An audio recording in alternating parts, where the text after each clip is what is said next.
Historia universal, acuérdate que no vienen temas. ¿Te has dado cuenta que no vienen temas? Vienen solo fechas, que yo creo que es un error. Se me hace que está mejor la historia de México, como culturas prehispánicas, Nueva España, independencia, instituciones revolucionarias y esto. Creo que así debieron haber hecho en Historia Universal, pero pues ¿qué quieres que te diga? Yo no soy como IPEMS y yo no hago el temario.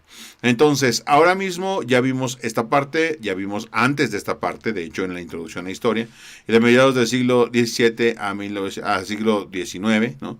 Y luego ya vamos del 19 a 1920, justo al inicio de la Primera Guerra Mundial. De hecho, allí nos quedamos.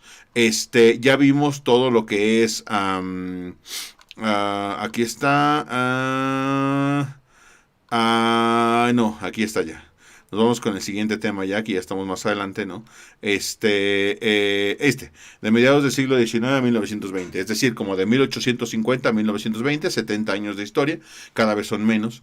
Y nos vamos con el nacionalismo, que ya lo vimos, imperialismo, expansión en el mundo, y estamos ahora en el tema que se llama la paz armada y la Primera Guerra Mundial. Ese es el tema que nos ocupa el día de hoy, y pues yo encantadísimo de que me acompañen a verlo, ¿va? Entonces... 3.3. Acuérdense que han pasado cosas muy raras en el mundo, entre ellas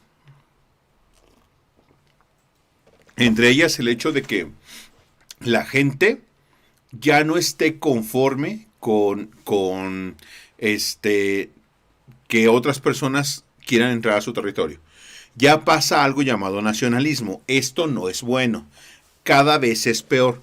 Porque ese nacionalismo, ese hecho de que nos sintamos unidos como una nación, es decir, no es un pueblo, es un pueblo que se identifica entre sí por afinidades raciales, por afinidades lingüísticas, es decir, hablamos la misma lengua, somos la misma raza, el color de piel, y y por costumbres, usos, religiones y todo eso, nos sentimos un solo pueblo y ese pueblo va relacionado con su territorio. Ahora, esto es importante. Ya que tenemos esto definido, es decir, ya sabemos cómo funciona esto del nacionalismo, este nacionalismo primero comienza a variar en supremacía. ¿Qué significa supremacía? Que de pronto alguna persona se siente más hábil que otra por ser este pueblo. Soy del pueblo tal, soy la nación tal, mi nación es muy buena, somos los más listos, los más guapos, los más inteligentes, etcétera, etcétera. Pero ahora resulta que esto va a variar en esta supremacía. Por tanto, ya que soy más guapo, más listo, más hábil que tú, ahora voy a dominarte. Y eso es lo que empiezan a hacer, a expandirse los grandes imperios. Ahora, en este caso, la paz armada y la Primera Guerra Mundial es una etapa que es consecuencia de este imperialismo. ¿Qué pasaba? Para que más o menos te des una idea. ¿Qué pasaba? Yo de pronto siento que mi vecino está todo menso, ¿no? Entonces, como pienso que está todo menso, no sé si pudieran cerrarme aquí nada más quitarle, porque sí, escucho mucho ruido y me distraigo, ¿no? Entonces, en historia, pues es importante. Gracias, se los agradezco. Entonces, pienso que mi vecino está todo menso y pienso que su casa debería ser mía, porque yo soy más guapo, tengo más pelo, ¿no? Bueno, en mi caso no aplicaría. Pero sí, soy más alto, más fuerte, más guapo, se la voy a quitar, ¿entiendes? Entonces, resulta que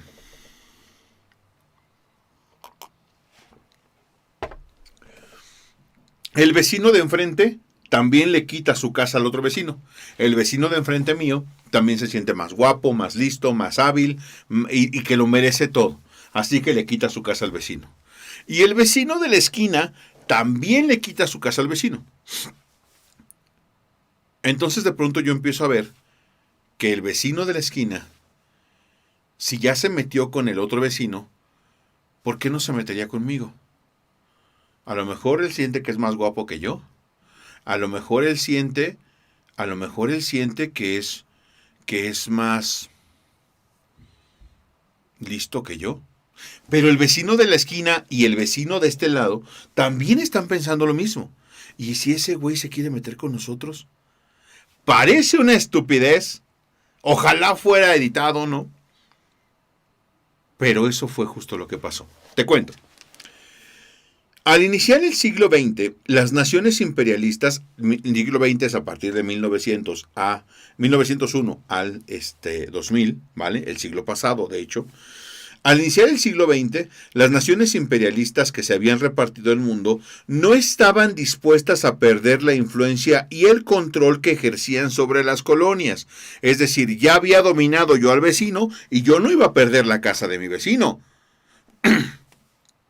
Inglaterra había sido durante el siglo XIX la principal potencia europea, pero durante las últimas décadas de este siglo había visto con desconfianza el creciente poderío económico basado en la industrialización que adquirían Francia, Italia y Alemania. Cuidado con estos países, ¿no? Esta última, es decir, Alemania, a partir de su unificación, porque no, también es un tema de historia la unificación de Alemania, pero no es parte de Comic Films, se consideraba como la primera potencia industrial de Europa. Hasta la fecha es así, debido a su enorme desarrollo en la industria química, siderúrgica, mecánica y eléctrica. A pesar de no tener tantas colonias como Inglaterra y Francia, su pretensión colonialista era evidente. Es decir, no tenía tantas colonias, pero como era muy poderosa Alemania, se veía que en algún momento iba a empezar a expandirse. Y los demás decían, ¿y si se expande y nos ve para aquí? ¿Y si se expande y nos quiere joder? ¿No? Ojo, esto es importante. Entonces, acuérdense, página 107 de la guía. Bueno, del temario. Ante la pretensión de estas naciones para colocarse a toda costa como líder en el mundo, se inició un proceso que se conoce como paz armada. Suena estúpido, pero es neta, ahí te va. Esto era una gran carrera armamentista en la que cada nación destinó grandes capitales a la fabricación de armamento y al adiestramiento de sus tropas terrestres y navales, a pesar de no estar aún en guerra. Es decir, yo ya invadí a mi vecino y le quité su casa. El vecino de la esquina invadió al vecino de la contraesquina y le quitó su casa. Y el vecino de aquí enfrente le invadió al vecino de su izquierda y le quitó su casa. ¡Ojo! Como sé que quizá el de la esquina y el de enfrente me van a atacar, lo primero que hago es ir a tomar clases de karate y comprarme un arma. Pero el vecino de la esquina me ve que estoy tomando clases de karate y dice, no, este güey ya se ve más fuerte que yo. Y se compró un arma. Ahora voy a tomar clases de kung fu y me voy a comprar una bazooka. Y el vecino de enfrente dice, estos desgraciados ya se compró uno una pistola y el otro una bazooka. Me voy a ir por un tanque. Sé que suena estúpido, pero así pasó. ¿Por qué no nos atacábamos entre nosotros? Porque no sabíamos quién se había comprado el arma más grande. Ellos sabían que yo tenía una pistola, no sabían cuál. Yo sabía que él tenía una bazooka, no sabía cuál. Todos sabíamos que él tenía un tanque. Y como él tiene un tanque, ahora yo me voy a comprar un avión. Y él se va a comprar un buque. ¿Entiendes lo que estoy diciéndote? De hecho, toda esta gente comenzó a armarse para poder tener la fiesta en paz. No me vas a atacar porque tú no sabes qué tan poderoso soy. Sé que suena una estupidez, pero neta así pasó. Dice, el término de paz armada se traducía en que la amenaza de un conflicto armado estaba latente, es decir, podía pasar, pero existía un ambiente de aparente paz y calma. El creciente nacionalismo incrementaba el afán de las potencias europeas por estar a la cabeza del poder mundial, o sea, ser el líder del mundo. Así, entre 1870 y 1914, no solo comenzaron a armarse, sino a tejer una serie de alianzas. Por una parte se unieron Alemania, Austria, Hungría e Italia en la Triple Alianza, y por otra se formó una coalición entre Rusia, Francia e Inglaterra que conformaría la Triple Entente. No conforme con adiestrar a su ejército y comprar armas, le digo a mi vecino de al lado, oye, ¿sabes qué, güey? Al de frente de mí, que el güey de la esquina se ve que tiene mucho armamento. ¿Y si hacemos una alianza militar? Y me dice el de enfrente, ¿cómo una alianza militar, güey? A ver, cuéntame. ¿Qué tal que él te invade a ti? Como tu ejército no va a poder con el de él, yo te ayudo. Pero si me invade a mí, tú me ayudas. Y me dice el vecino, güey, sí, vamos a firmarlo. El vecino de la esquina le dice al vecino de al lado de su casa, oye, estos desgraciados ya hicieron alianzas, ¿ya viste? Sí, ya vi. ¿Por qué no? Tú y yo nos aliamos y para que cuando ellos, si nos atacan juntos, pues tú, si te atacan a ti yo te ayudo, si me atacan a mí tú me ayudas. Va. No estaban en guerra, güey. No se habían enfrentado. Nadie había declarado la guerra a nadie. Solo era por si acaso. No sé. ¿Sí se acuerdan que estábamos comiendo manzanas juntos debajo de un árbol hace poquito, no? Hace 4 clases. En fin.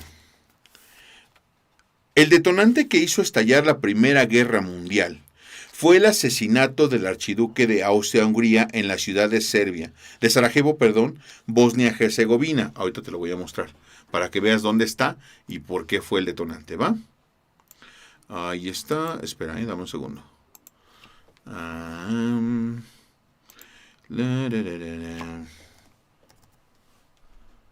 Sí, es que apagué esto y todo tenía abierto y ahora lo cerré todo. Ya sabes, como el profe y sus tonterías, ¿no? Bueno, en fin. El 28 de junio de 1914. Sin embargo, las causas que dieron origen a la guerra fueron múltiples. La rivalidad entre las potencias europeas que luchaban por la supremacía económica. El exacerbado nacionalismo. El nacionalismo fue lo que provocó esto.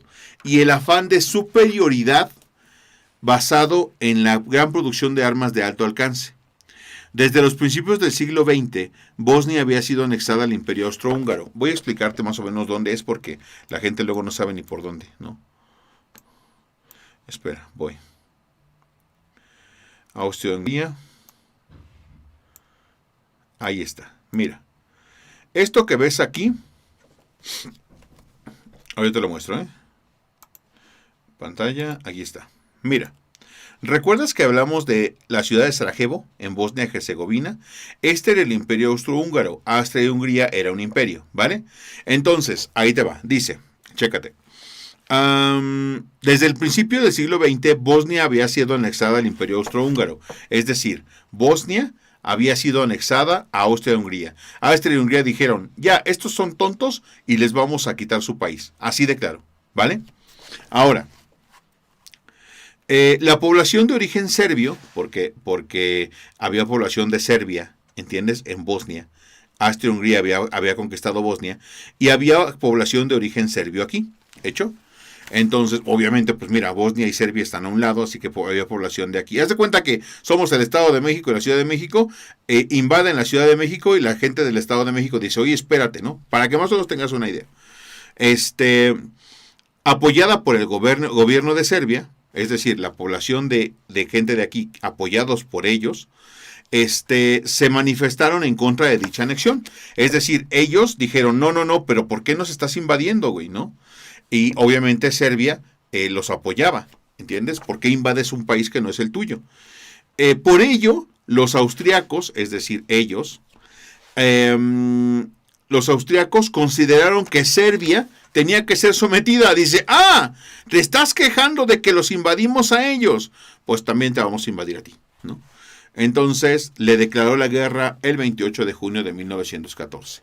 Acuérdate, y Sarajevo es la ciudad donde mataron pues al duque el 28 de junio, ¿no?, de 1914. En Bosnia-Herzegovina, en Sarajevo. Esta fue la ciudad. Y esto fue el detonante. Obviamente no fue esto solamente. Ya los países, toda Europa estaba así.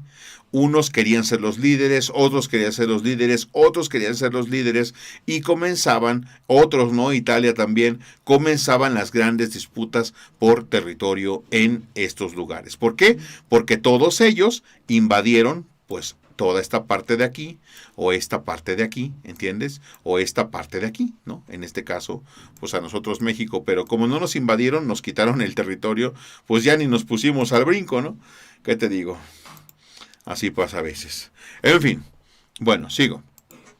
Y se los muestro pues para que vean de dónde estoy hablando, porque la gente luego le hablo de algo y dice, pues quién sabe de qué está hablando este güey y de dónde, ¿no? Ahora sí ya lo saben, ¿va? Ahí te va. Entonces, dice, ¿dónde estoy? Ah, aquí está, perdón, es que me pasé una hoja para acá. Ahora sí. Muy pronto se siguieron la cadena de declaraciones de guerra, y las dos coaliciones que se habían formado se enfrentaron. Por un lado, la Triple Alianza, a la que también se les llamó potencias centrales. ¿Por qué? Pues porque están en el centro de Europa. Formadas por Alemania, Austria-Hungría, ya viste dónde está Austria-Hungría, Alemania, a la que se desunieron tiempo después el Imperio Turco Otomano. Ya sabes que ellos son poderosos. De hecho, cambiaron el rumbo del mundo cuando el Imperio Turco Otomano tomó la ciudad de Constantinopla, ¿se acuerdan, no? De todo eso. Y Bulgaria. Por otro lado, la Triple Entente, a la que también se les denominó potencias aliadas, conformadas por Inglaterra, Francia y Rusia, a las que se aliaron Bélgica y Serbia, así como Japón, Rumanía, Grecia y Estados Unidos de América. Italia, a pesar de haber pertenecido a la Triple Alianza, es decir, a la parte, a una de las partes, ¿no? En un principio, después se proclamó neutral, es decir, dijo, no, ¿sabes qué? Que siempre no quiero ir con ustedes. Y más tarde se alió a la Triple Entente, ¿vale? O sea que prácticamente se dejó de un lugar y se fue para el bando contrario. La lucha armada se libró durante 4 años, de 1914 a 1918. Parece fácil, ¿eh? Pero que en una guerra se enfrenten países 4 años, la neta es desastroso. Que dejaron una destrucción indescriptible. Más de 12 millones de muertos. Es que esto es brutal, ¿no? El desarrollo tecnológico jugó un papel preponderante en la Primera Guerra Mundial, lo que provocó que el mayor número de muertes en una guerra hasta entonces. Por primera vez se utilizaron aviones para bombardear a ras de tierra, lo cual convirtió a la población civil en un blanco. Antes se enfrentaba a un ejército contra otro, solo el ejército, ¿entiendes? Solo los que peleaban se enfrentaban con otro. Ahora no, ahora se invadían ciudades y los civiles, es decir, la gente de a pie, el pueblo, eran masacrados, güey. Entonces, ya empezábamos a un nivel que no habíamos visto de guerra hasta ese entonces, ¿vale? Dice, también se utilizaron armas novedosas como las ametralladoras y los gases tóxicos. Esto es peligrosísimo, sobre todo en la Segunda Guerra Mundial. En 1917, Estados Unidos de América entró a la guerra como aliado de la Entente y contribuyó de manera importante a la derrota de las potencias centrales. Ese mismo año estalló una revolución civil en Rusia que obligó a este país, o sea, a Rusia, a retirarse de la contienda y a firmar la paz provisional con Alemania. Es decir, pues no nos hablaron a nosotros como país, a México, porque en 1917 estábamos terminando nuestra Revolución Mexicana. ¿Te acuerdas? 1910 comenzó la Revolución Mexicana, ya se las contaré, y en 1917 firmábamos nuestra primera Constitución. Entonces ya no podíamos, ¿no? En 1914, que empezó la Primera Guerra Mundial, en México estábamos derrocando primero a Victoriano Huerta, ¿no? El usurpador. Entonces ya teníamos muchas broncas como para ir a sumarnos a una guerra que ni sabíamos quién era el presidente de México. Entonces ya les contaré esa historia, pero por eso pues ni participamos aquí, ¿no? Entonces, Rusia firma una paz con Alemania, ¿no? En 1917. En la última fase de la guerra, las naciones aliadas de la Entente intensificaron los ataques contra las potencias centrales y a finales de 1917 liberaron la región del Canal de la Mancha y también Bélgica y Francia, que habían sido ocupadas por estas potencias. El Imperio Turco Otomano se rindió en septiembre de 1918 y Austria, Hungría y Alemania se rindieron en noviembre de ese mismo año, 1918. En junio de 1919 se firmó el Tratado de Versalles, que puso fin a la guerra en Francia, ¿va? Entonces, hay 3 etapas de la guerra, ¿entiendes? 3 etapas, de hecho vienen aquí los cuadros, ¿los ven? ahí están los cuadros en el temario, y pues ahí los cuadros viene determinada cada fecha, pues cuándo es, ¿no? O sea, qué pasó en cada fecha. Y viene la primera etapa que se llama etapa de movimientos. Y viene, pues, desde el 28 de junio, ¿no? El asesinato del archiduque Francisco Fernando. 28 de junio de 1914, Austria declara la guerra a Serbia. 1 de agosto de 1914, Alemania declara la guerra a Rusia. 3 de agosto de 1914, Alemania declara la guerra a Bélgica y a Francia. 11 de agosto de 1914, Francia y Gran Bretaña declaran la guerra a Austria. O sea que se dio las declaraciones de guerra, ¿va? 21 de agosto de 1914, Austria lanza un ataque contra Rusia. 20 de agosto de 1914, Alemania toma Bruselas y Namur. 22 de agosto de 1914, el ejército ruso derrota al ejército austriaco. 29 de agosto de 1914, Alemania contiene a Rusia en las batallas del Tannenberg. Del 5 al 9 de septiembre de 1914, la batalla de Marne en Francia, no sé cómo se pronuncia en francés esto. 5 de noviembre de 1914, la Entente declara la guerra a Turquía. El 19 de octubre al 22 de noviembre de 1914, primera batalla de Ypres, Bélgica. 31 de octubre de 1914, Turquía se une a las potencias centrales, y el 8 de diciembre de 1914, Alemania es vencida al atacar las Malvinas. De 1915 a 1917, pues viene la siguiente etapa que se llama Guerra de Trincheras. Es decir, los países se atrincheraron y comenzaron a combatir desde ahí. Y viene febrero de 1915, guerra para bloquear suministros a Inglaterra. 7 de mayo de 1915, Alemania hunde a Lusitania. Hecho muy, muy importante. 23 de mayo de 1915, Italia declara la guerra a Austria. Agosto de 1915, Rumanía entra a la guerra a favor de la Entente. Septiembre de 1915, Austria y Alemania expulsan a Rusia de Polonia.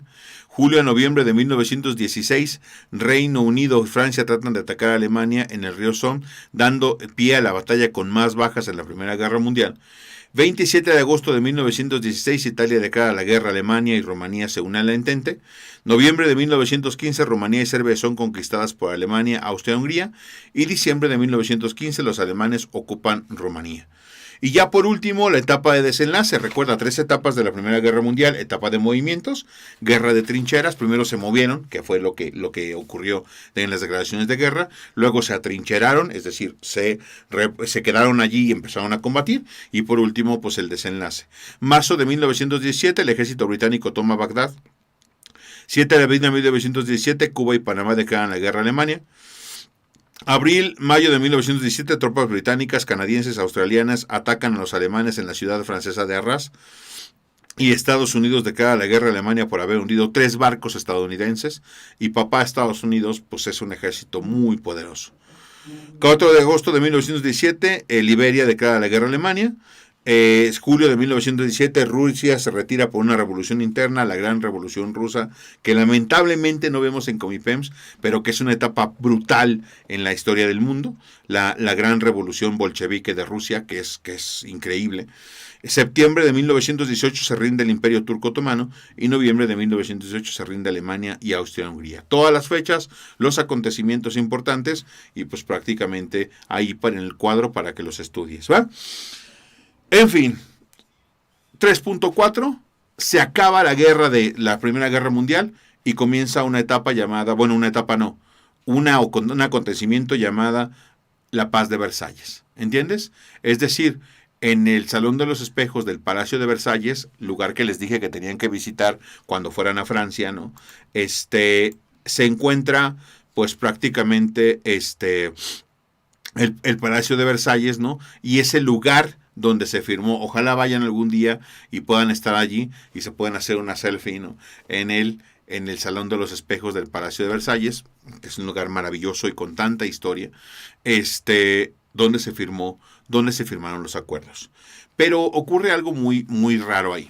Todo mundo, es como si, por ejemplo, me peleara yo con Jime, ¿no? Bueno, con Jime no, porque es Jime dice que si la guía de Ignium es de Unama Ceneval, es el mismo temario, Jime, te sirve para los dos, es decir, si son 2 exámenes diferentes, pero los temas son los mismos. Bueno, con Jime no, porque no es niña, no podría pegarle a Jime nunca.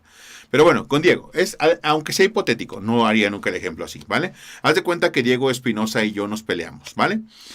Imagino que te ha llegado a pasar, que de pronto, muy tonto porque podrías resolver las cosas hablando, pero te peleas con un compañero tuyo, ¿vale? La neta, Diego me pone una friega que te mueres. Me rompe un diente, güey, te quedo todo chueco, todo sangrado, me rompió una costilla, vamos, me dio la paliza de mi vida. Pero cuando termina, escucha, cuando termina la pelea, el director nos agarra a los dos. Fíjate lo que son las cosas. Pero como yo perdí, ¿entiendes? Los dos peleamos, ¿eh? Pero como yo perdí, me dicen, oye, ¿sabes qué? Tú perdiste. La mochila de Diego se manchó de sangre, se la tienes que pagar. Y luego tienes que pagarle, la rotura a que le tienen que coser aquí porque con tu diente se le rompió su puñito, ¿no? Y también tienes que pagarle los zapatos porque ahora están todos manchados con tu sangre, te estuvo pateando ahí en el suelo, en la nariz, y ahora pues están todos manchados ahí entonces hay que comprarle unos zapatos también a Diego. ¿Tú cómo crees que me siento? A pesar de que perdí la guerra, no digo que no tenga la culpa, porque no debió haber peleado. Pero bueno, es igual, todos peleamos, ¿vale? En la guerra. Pero a pesar de que perdí, me están haciendo pagar, ¿entiendes?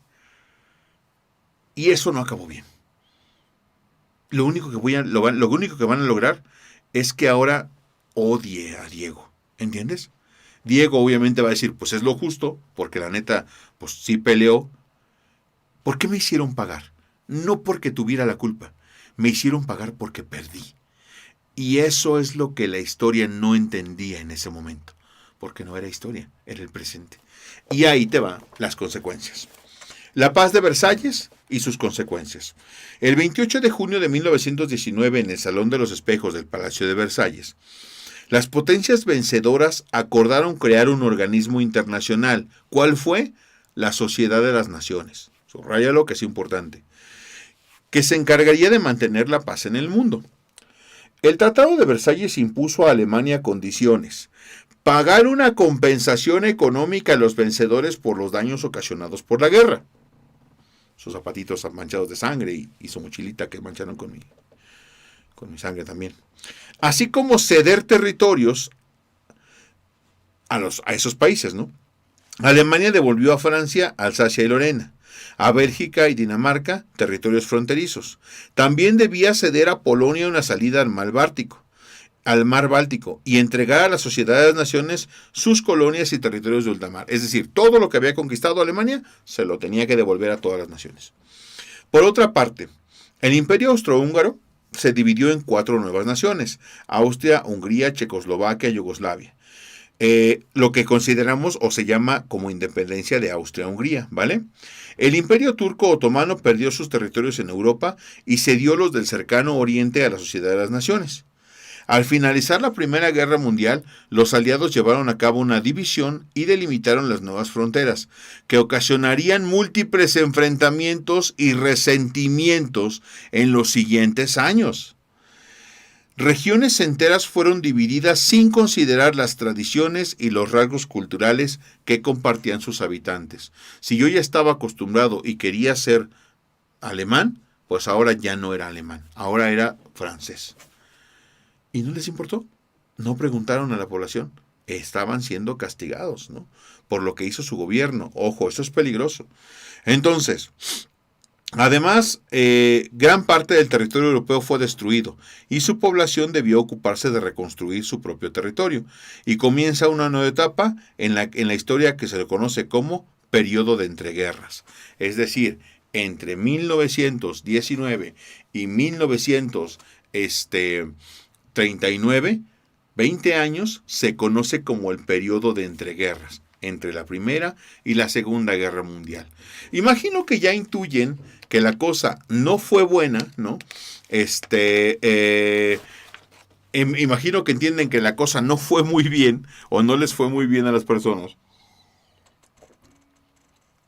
Y justo por eso, es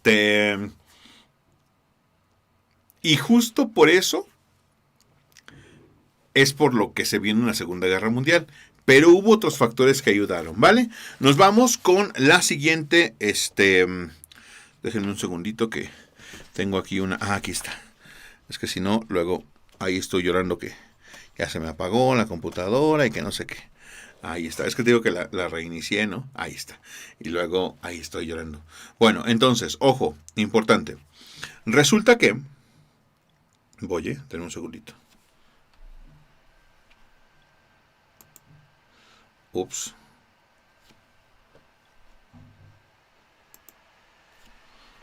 Ahí está. Perdón, es que se me puso aquí pasmado esto y ya me daba miedo que no estuviera transmitiendo. Pero bueno, sí estoy transmitiendo. Entonces, dice, la siguiente, el tema 4 se llama El mundo entre 1920 y 1960, ¿va? Y dice, 4.1, el mundo entre las grandes guerras, que lo van a ver ahora. El 4 no. Ahí está, miren, se los voy a poner aquí para que lo vean ustedes. Este es el tema 4. El mundo entre 1920 y 1960, chécate que son, pues, 40 añitos, ¿no? Bueno, 40 añitos, un montón, ¿no? El mundo entre las grandes guerras, o sea, el periodo entre guerras es esto y esto, que son los tres primeros temas, y luego comenzaremos a ver la Segunda Guerra Mundial, ¿vale? Así que comenzamos con el primer tema, que es el mundo entre las grandes guerras, socialismo, nacionalsocialismo y fascismo. Se vienen tiempos difíciles, ¿vale, chicos? Entonces, ánimo. El mundo entre las grandes guerras. Tres corrientes diferentes de pensamiento que son generadas a raíz de la Primera Guerra Mundial. Ya estaban algunas, nada más se maduraron ahí. Dice,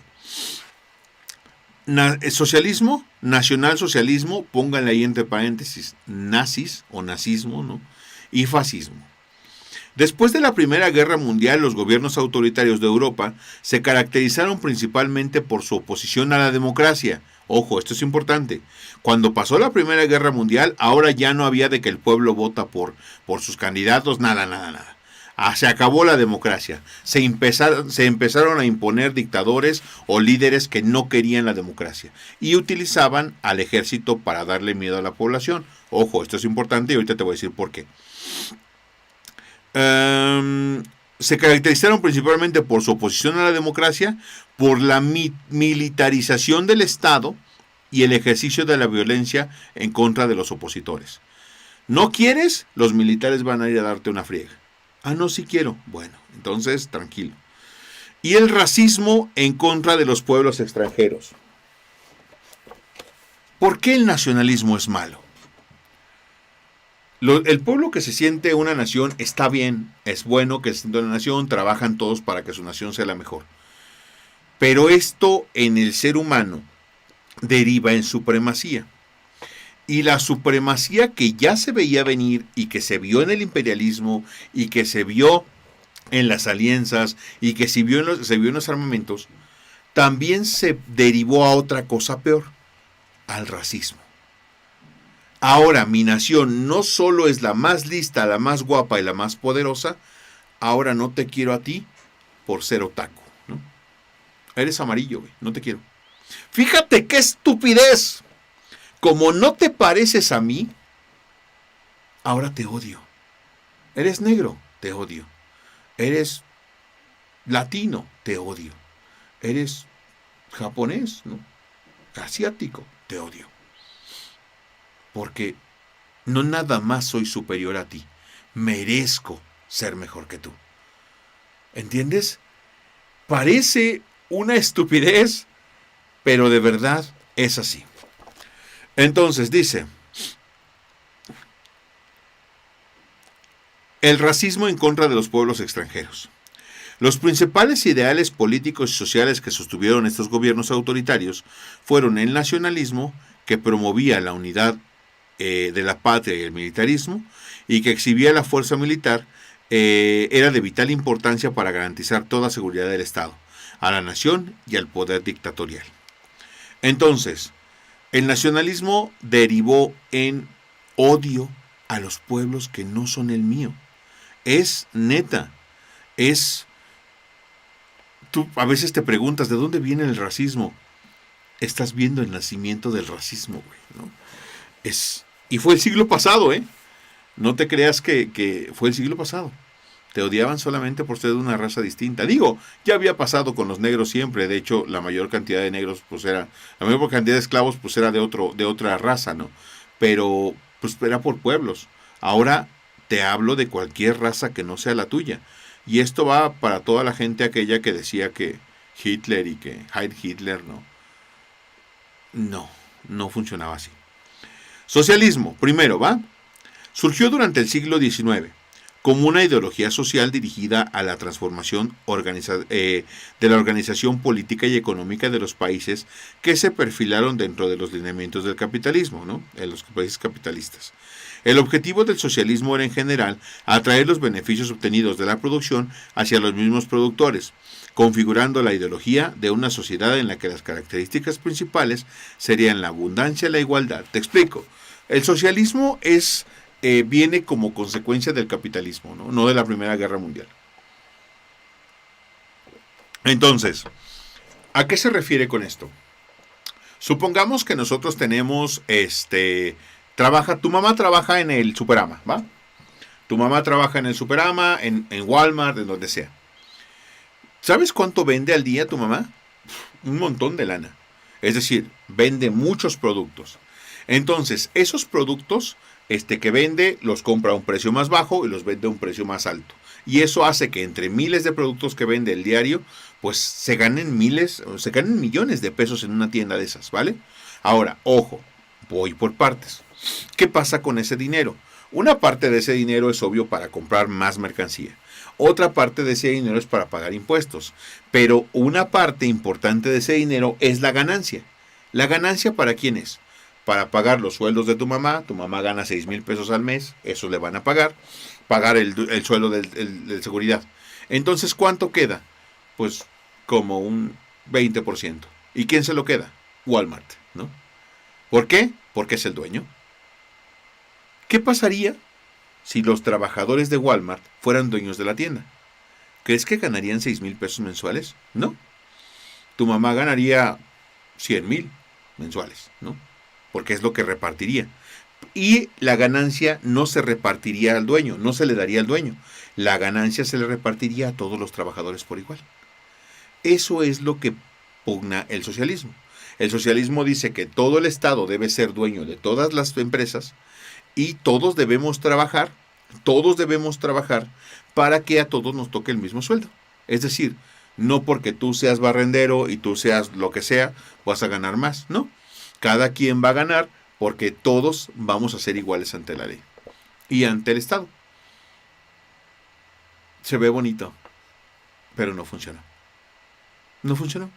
De hecho, no sé si se acuerdan, cuando comíamos manzanas juntos y empezamos a producirlas, ya no quisimos ser iguales, porque había quien se levantaba a las 4 de la tarde y nomás quería comerlas sin trabajar.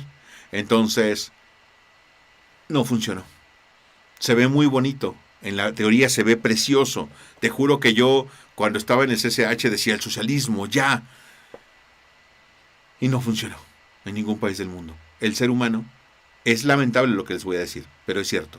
El ser humano, la historia nos enseña que el ser humano no está hecho para ser igual a otro ser humano. Es triste, pero es verdad. Entonces, fascismo, ¿vale? Siempre he escuchado, maldito gobierno fascista. ¿Qué es el fascismo? Comandado por Benito Mussolini en Italia, esta ideología se basaba en la dictadura de un partido único y la exaltación del nacionalismo, es decir, el país era nacionalista, ¿no? El corporativismo, es decir, que todos se incorporaban a una política que el Estado hacía, ¿no? Y surgió en 1918 como oposición a los movimientos obreros de diversos países, muchos de los cuales luchaban por el establecimiento del socialismo, adquiriendo fuerza en los periodos de crisis económica. Es decir, cuando ya sabíamos nosotros los trabajadores que en el país vecino eran socialistas y que las ganancias de las empresas se las daban a los trabajadores y no a los dueños, entonces todos quisieron en ese tiempo ser socialistas. Pero resulta que cuando pasó la Primera Guerra Mundial, pues había países como en Italia donde no los dejaron. Y la gente decía, no, no, no, Estado, yo quiero socialismo ya. Y los mataban. Iban, los golpeaban como mínimo y si no los mataban. ¿Por qué? Porque aquí no se va a poner socialismo nunca. Oiga, pues quiero una votación. Ah, ¿quieres votar? Ejército, mátalo, ¿no? Y así era. El país fascista tomaba decisiones por el pueblo, porque creía que el pueblo no tenía ningún derecho y nada para poder sustentar sus pedidos, ¿no? Se trataba de una ideología y movimiento político autoritario, que se oponía a la democracia liberal y al Estado socialista. O sea, no vas a votar y no vamos a ser socialistas nunca. Enfatizando la idea de nación.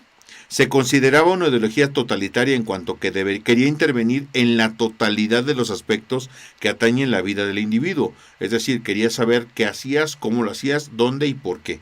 El fascismo consideraba la violencia como fuerza de cambio. Dios. Nazismo. Nacionalsocialismo. Ideología surgida dentro del mismo periodo de entreguerras con el Partido Nacional Socialista Alemán, encabezado por Adolf Hitler. El nazismo compartía características ideales con el fascismo, pero con racismo acentuado. O sea, encima de que todo lo demás lo hacían, no querían pasar a otro sistema político, no permitían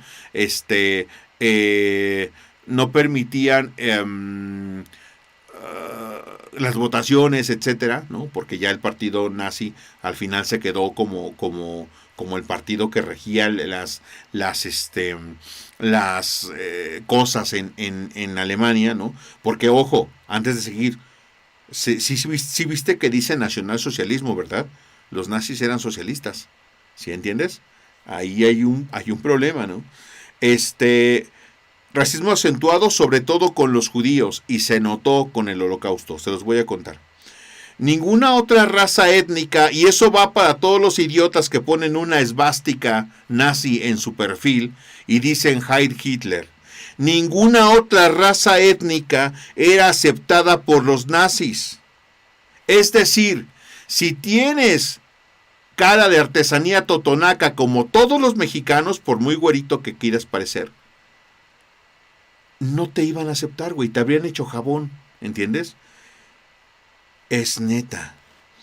En 1933 se implementó como sistema de gobierno en Alemania, pero a pesar de pensar nosotros que el nazismo se impuso, es decir, como en Italia, no es cierto. La gente adoraba a Hitler, la gente adoraba al partido nazi. ¿Entiendes? Porque Alemania sentía que eran las personas que los iban a liberar de los opresores, ¿no? Entonces, cuidado con esto, porque la cosa no está mejorando. De hecho, se está complicando, ¿entiendes? Entonces, sigue el 4.2, que es la pobreza en el mundo, que es pues muy, muy sencillo. Con el despunte económico del siglo XX, las desigualdades sociales fueron una de las características importantes que sobresalieron en el periodo de 1920 a 1960, ya que no todas las naciones se desenvolvieron del mismo ritmo económico y político, generando un amplio abismo entre los países desarrollados y los no desarrollados. Es decir, hubo mucha desigualdad que se acentuó en ese tiempo, pero que hasta hoy permanece. Los pobres seguimos siendo pobres y los ricos siguen siendo ricos. Países muy ricos, ¿entiendes? Entonces se acentuó en ese tiempo, pero se mantuvo hasta nuestros días. Después de la Primera Guerra Mundial, Europa quedó destruida y los trabajos de reconstrucción trajeron una etapa de trabajo a los países que debían levantar sus ciudades. Entonces, lo primero que pasó fue que cuando con la Primera Guerra Mundial se destruyeron las ciudades, la gente tenía trabajo. ¿Para qué? Para extraer materias primas, para construir, para hacer las ciudades otra vez, etc. Había mucho trabajo. De 1919, Tratado de Versalles, a 1929. Pero ¿qué pasó después de 1919? ¿O qué pasó en 1919 que ocasionó que esto se fuera al carajo? Ahí te va. Se dio un crecimiento de la población en todo el mundo y la reconstrucción trajo consigo un repunte económico, o sea, fue muy bien la economía, que se vio opacado por el crack bursátil del jueves 24 de octubre de 1929. El crack bursátil de 1929 jodió toda la economía del mundo. Ya hemos vivido crisis brutales, ¿eh? La crisis que vamos a vivir o que estamos viviendo a partir del coronavirus es parecida a la que se vivió en ese tiempo. No con las mismas características, pero muy parecida a la que se vivió en ese tiempo. ¿Por qué? Resulta que de pronto empezó a jugarse, empezaron a dejar los países que la gente hiciera lo que quisiera con su dinero. Haz de cuenta. A mí yo de pronto invierto en la bolsa. La bolsa es una empresa. Yo, por ejemplo, Ignium saca a la venta acciones, no quiere pedirle dinero al banco, no puede, no le prestan dinero a Ignium. Ignium saca a la venta el 20% de su empresa y lo divide en 1000 partes, 1000 acciones. Entonces le digo yo a la gente, oigan, compren acciones de Ignium, ¿no? Para apoyar a Ignium. La gente compra esas acciones y es dueña de un porcentaje de Ignium. Es decir, si saqué 1000 acciones y es el 20%, pues si compras 100 acciones, eres dueño del 2% de Ignium. Si compras 200 acciones, eres dueño del 4% de Ignium. ¿Entiendes? Es una cuestión de porcentajes. Pero lo importante no es eso. Lo importante es, cuando tú compraste la acción, cada acción costaba 100 pesos, ¿no? Compraste 100 acciones, pues, no sé, o 20 acciones, no sé, las que hayas comprado. Pero resulta que cuando pasó el siguiente año, Ignium creció y ahora la acción que compraste en 100 pesos ya cuesta 200. ¿Entiendes? Y como compraste 10 de pagar 1000, ahora ya tus acciones valen 2000. Y dices, ¡uy, güey, qué bien! ¿No? ¡Qué bien! Así que al siguiente año compras no 100 acciones, compras 200 acciones de Ignium y vendes tu coche. Y, güey, te va bien. De 100,000 que invertiste, al siguiente año te dieron 200,000. En un año, güey, vale la pena. El tercer año, vuelves a invertir en Ignium, pero no inviertes solo tus ahorros. Le dices a tus papás y tus papás venden su casa. Y la hipoteca le inviertes 5 millones en Ignium. Ignium se va al carajo. ¿Sabes cuánto valen tus acciones ahora? Nada. Nada. Quebró la bolsa. El 20, ay, uy, perdón. Lo siento. Yo estaba viendo esto al revés. El 24 de octubre de 1929 quebró la bolsa. No de Ignium, de todas las empresas que cotizaban en bolsa. ¿Sabes cómo quedarías con tus padres? La gente se suicidaba. Te lo juro. Había perdido todo. Y eso al mundo le fue fatal. La gran crisis del 29 hizo que ahora hubiera una pobreza brutal en el mundo, incluso en los países ricos. Conocido como el Jueves Negro, en el que la Bolsa de Valores de Nueva York tuvo la más grande caída y repercutió en las caídas de las bolsas de todo el mundo. Este acontecimiento llevó al mundo a una crisis nunca vista y la recuperación fue muy lenta. La población había aumentado en los años anteriores y había una población grande difícil de mantener. La gente se puso a tener un montón de hijos después de la Primera Guerra Mundial y ahora tenía 10 hijos cada familia y no había dinero con que mantenerlos. La gente se moría de hambre. Güey, brutal. Acuérdate de las fechas. 1919, Tratado de Versalles, fin de la Primera Guerra Mundial, un año anterior. 1929, 19, Tratado de Versalles, 29, crack bursátil, y 1939, inicio de la Segunda Guerra Mundial. 9, muy importantes. 19, Tratado de Versalles, pone fin a la Primera Guerra Mundial. 29, crack bursátil, que te lo acabo de explicar, que la neta estuvo del nabo, porque esa pobreza empezó a hacer que gente como Alemania desobedeciera el Tratado de Versalles y comenzara a producir armamento para sobresalir económicamente. Y esto trajo como consecuencia que no pudiera pagar a Alemania los pagos que le habían pedido por los causas de la guerra. Esto trajo como consecuencia que muchos países estuvieran descontentos. Esto trajo como consecuencia que se colmó el vaso y comienza la Segunda Guerra Mundial. Pero esto te lo contaré ya para el lunes, porque hoy se acabó la clase. Chavales, mi nombre es Manuel Hernández, soy parte de Editorial Ignium. La historia es cruel, es triste, es mágica, güey, ¿no? Ojalá, no entiendo cómo la gente vive sin saber todo esto que hoy estás aprendiendo. Entonces, chavales, un abrazo enorme para todos ustedes. Mi nombre es Manuel Hernández. Recuerden que estamos todo el equipo de Ignium concentrados y con el ánimo hasta encima, ¿no? Para poder, hasta arriba, perdón, encima y con el ánimo hasta arriba, para poder, ¿quién está encima de quién? Para poder llevarles, pues, el conocimiento hasta sus casitas. Entonces, la historia es genial, la historia es brutal. Ojalá de verdad todo mundo supiera historia como hoy, tú lo sabes, ¿vale? Entonces, nos vemos el día lunes. Mañana no hay clase. La semana que viene probablemente sí haya, ¿no? El sabadito también, porque quiero avanzarle a esto de historia. Pero ya veremos. Probablemente la semana que viene acabemos con historia. A lo mejor me hago un maratoncito el sábado que viene. Sería hasta el sábado 17, antes de mi cumpleaños, que es el 18, y me gusta el color amarillo. En fin, ¿qué se le va a hacer? Eres la única persona capaz de cambiar tu futuro. Puede ser lo que te proponga hacer siempre y cuando luches muy fuerte por conseguirlo. Y si el mundo no te acompañase, güey, aprende historia y cambia tu mundo. Porque el pueblo que no conoce historia, que no conoce su historia, está irremediablemente condenado a repetirla. Qué triste. Chavales, un abrazo enorme. Aquí no se raja nadie. Nos vemos en el próximo video. Y 128 de 128 son posibles si le ponemos ganas. Si lo estás viendo en diferido, dale click, ya te faltan menos. ¡Ánimo! Nos vemos la próxima clase.